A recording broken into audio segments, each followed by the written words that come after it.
Okay, so we continue with the different co-design techniques, which will give us an idea about the evolution of co-design in embedded deep learning. We've covered MobileNets. MobileNets is an important milestone in co-design because it's very effective and it's very efficient. I mean, if the filter size is big and if the filter depth is big, you get tremendous efficiency, like 10 times or 20 times, depending on the size of the filter. So it is very important. And I assure you that there are different papers, there are different examples, but MobileNets is an important milestone. That's why I've chosen to include it in my slides and in this course. There's another network similar to this, which is called the ShuffleNet. ShuffleNet, just like MobileNet was proposed by Google, the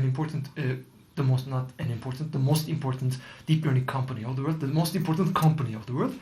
ShuffleNet is another job proposed by a company from this time China, an AI company. And before I continue, maybe I should tell you this. Most of the embedded deep learning stuff is being run by companies, guys. So if you want to be an important person in embedded deep learning, I strongly recommend you to have to work on an important embedded company. And this could be Aselsan in Turkey, of course, but it could be an American company as well. Without the actual industry experience, it's quite difficult to be a competent embedded engineer. You need that. So that I strongly recommend you this. So the second paper, the ShuffleNet, the second example, second co-design example, ShuffleNet is based on the idea of shuffling in convolutional neural networks. This paper, let's open the original paper. This is a continuation to MobileNets. So it was an answer to MobileNets. It was done from a Chinese company. Let's open the paper. Just always check the papers, guys. I mean, you don't have to understand the whole paper, but if you check the paper, you'll definitely understand something, and this will help you. And in time, in your master's studies and your continuing PhD studies, you will get to understand papers better. So it's 2007. This is like an improvement on MobileNet. That's what they propose, and actually it is. This is a very important paper as well. So let's see. ShuffleNet is another co-design, specially utilized for mobile devices with very limited computing power. So the idea is here, the MobileNets, the idea was grouped channel-wise, depth-wise convolution plus point-wise convolution. This is based on channel shuffling. I'm going to tell you what it is. So this is designed by a Chinese AI company, Megvii. It's kind of successful for MobileNet, just like I told you. So what they claim is they utilize experiments on ARM-based mobile devices and claim to achieve more efficiency, because MobileNet said something like 8 to 9. This time they say 13 times actual speed up for AlexNet. They are still working on classification networks, but what they propose is, again, and substitute for a standard convolution operation. So guys, what is shuffling? Let's understand shuffling. This is usual group convolution. So you are convolving this group and this group independently. They don't intertwine. So this is the standard convolution being applied to group convolution. So this group of channels gets here independently. The green group of channels gets here independently. Then they are convolved among each other. You can do it by a one-by-one convolution, so that each channel after this part will have an information from all these groups. This is a very heavy operation, because what you're doing is you're actually multiplying everything with everything. Instead of this, they come up with a very simple idea. They say, let's not just do it, let's continue the group convolution, but before we do it, we just shuffle it. Get some channels to this group, get some channels from this red group to the green group, so they are shuffled. When you shuffle them, actually, you're combining different features from different groups, and in continuation, these guys get convolved among each other. So actually, in a way, you're convolving them in each other, and you're avoiding this heavy operation, just shuffling the channels, nothing else. So these are group convolution operations. I'm going to abbreviate them by short as GConv. MobileNets intertwines channels by pointwise convolution layer, just like here. And ShuffleNet simply shuffles them instead. So group convolution with no channel-wise crosstalk. There's no group-wise crosstalk. So this is intertwined like in MobileNet, but this time they are shuffled. So the groups do not have crosstalk here. Maybe I shouldn't have said no channel-wise crosstalk, but no group-wise crosstalk, I should have said, because each group has different channels and they don't. Inside the groups there is channel-wise crosstalk, but among the groups there is no channel-wise crosstalk. Crosstalk by crosstalk, that's what we mean.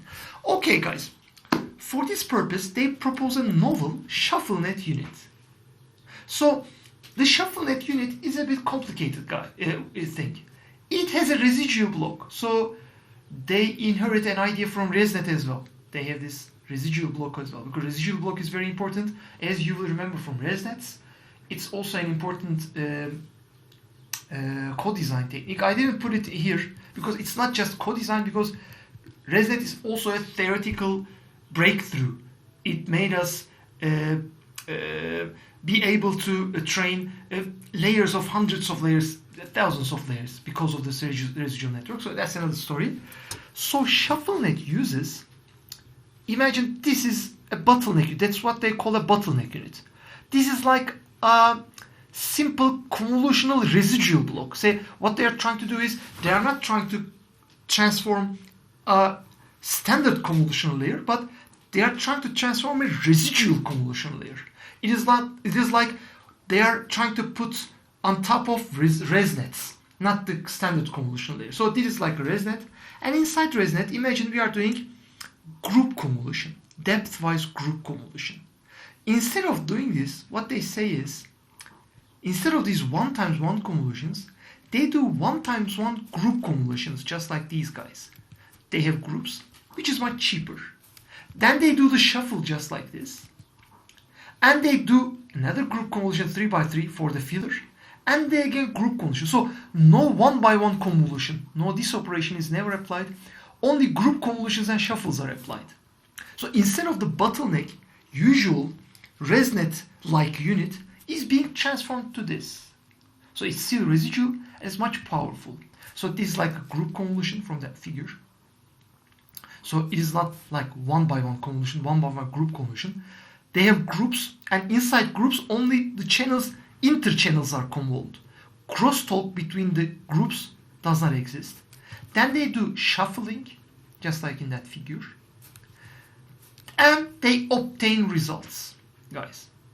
Shuffling helps feature interaction. So, as you can see, guys, both approaches try to do something. What they try to do is, they try to apply filters on channels, and they try to intertwine channels in some ways. In standard convolution, all channels are being convolved to each other, so you don't have to intertwine them. But it's very heavy in computation power. Instead of this, they find ideas to first filter them, then to shuffle them. Or in this example, to first shuffle them, then to filter them separately. They are separating these operations to make this cheaper, and they obtain same values. Because most probably standard convolution is very heavy and we don't need that much interconnection between the channels. A cheaper interconnection still helps us for the accuracy, but it is much cheaper and you get the same accuracy. That's what they found. So this was the idea in the ShuffleNets. So the co-design ideas, the advanced co-design ideas was on this structure. The convolution of each filter with each depth is very heavy. Let's find ideas still to intertwine different channels, but not with that much operation, by shuffling and etc. That is the idea. Okay, guys, I think we have covered enough things to give you an idea about the evolution of co-design in embedded systems. We have started with pruning, a very basic idea, if activations are low, kill it, to very advanced ideas which shuffles different channels among each other randomly so that we get very good results. To go into more details about these studies, please read the papers, but they are basically based on these ideas. If you have understood what I told you in these slides, it will be very easy for you to read the papers, guys. There are other approaches. We have DistillNets, which applies distillation. We have DenseNet. There are different ideas, guys, for co-design. I'm not going to cover them, but they are like this. They are trying to find the bottlenecks in operation. They find heavy operations and try to find substitutes for those heavy operations. All these advanced co-design techniques have one thing in common. They are handcrafted, guys. Handcrafted. So what is the next big thing? We are handcrafting different techniques. Do you remember the word handcraft? I've used the handcraft word in previous semester's course. The ones who have taken that course will remember why I used the handcrafts. Okay, let's continue it in the next video.